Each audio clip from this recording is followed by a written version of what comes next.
વડોદરાના આજો રોડ પર પડેલો ભૂવો નાનામાંથી મોટામાં રૂપાંતરિત થવા તરફ પ્રયાણ કરી રહ્યો છે, ત્યારે સામાજિક આગેવાને તંત્ર સામે આક્રોશ ઠાલવ્યો હતો। વડોદરા શહેરના પૂર્વ વિસ્તારમાં આવેલ આજો રોડ પર શ્રી જ્ઞાન સાગર નહેરુ ચાચા પાસે 2 દિવસ પહેલા નાનો ભૂવો પડ્યો હતો, જે ધીમે ધીમે મોટો આકાર લઈ રહ્યો છે।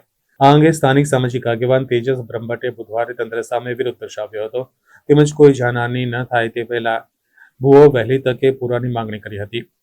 સ્માર્ટ સિટી વડોદરા શહેરમાં વરસાદની શરૂઆતથી જ ભૂવા પડવાના સિલસિલા શરૂ થતા હોય છે, તે આજે પણ યથાવત છે। 2 દિવસ પૂર્વે વડોદરા શહેરના આજો રોડ પર આવેલ કમલાનગર તળાવ પાસે શ્રી જ્ઞાન સાગર નહેરુ ચાચા પાસે નાનો ભૂવો પડ્યો હતો, જે દિવસે દિવસે મોટો થઈ રહ્યો છે।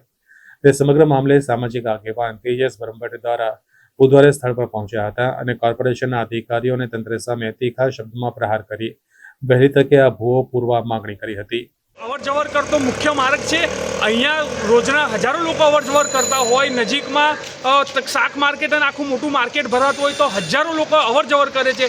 તો શું વડોદરાનો કોઈ પરિવારજન આની અંદર પડશે કે કોઈની જાનહાનિ થશે ત્યારે આ કોર્પોરેશન આને પૂરવાની કામગીરી કરશે? અમારી સ્પષ્ટ માંગ છે કે હજુ પણ સમય છે એસી કેબિનમાંથી બહાર નીકળી ખરેખર જો વડોદરાને સ્માર્ટ સિટી બનાવી હોય, ખાડોદરા નગરી અને ભુવા નગરીના ઉપનામથી બહાર આપવું હોય તો આ લોકોએ ગ્રાઉન્ડ લેવલ પર આવીને કામ કરવું પડશે અને આ ભુવાને તાત્કાલિક રિપેર કરવો જોઈએ।